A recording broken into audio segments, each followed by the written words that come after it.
In today's video, I'm going to teach you how to stop publishing in Google Sheets.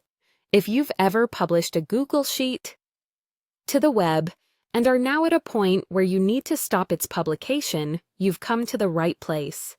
Whether you've updated the data and no longer want the old version available, or you simply want to restrict public access, the process is simple. Let's walk through it step by step. First, make sure you're in your Google Sheet document that is currently being published.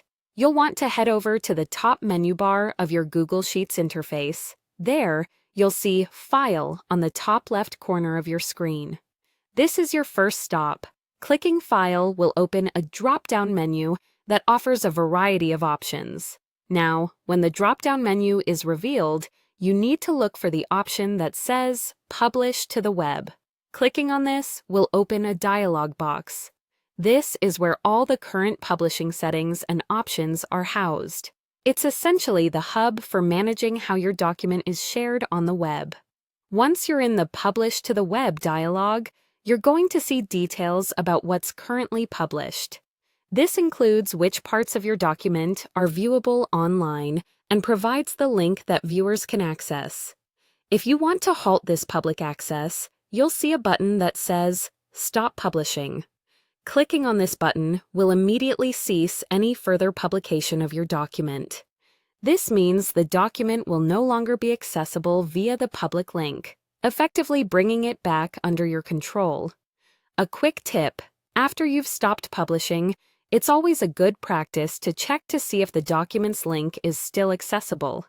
Sometimes, it might take a few moments for changes to take effect across the web. By double-checking, you ensure that your document's privacy is intact. There you have it.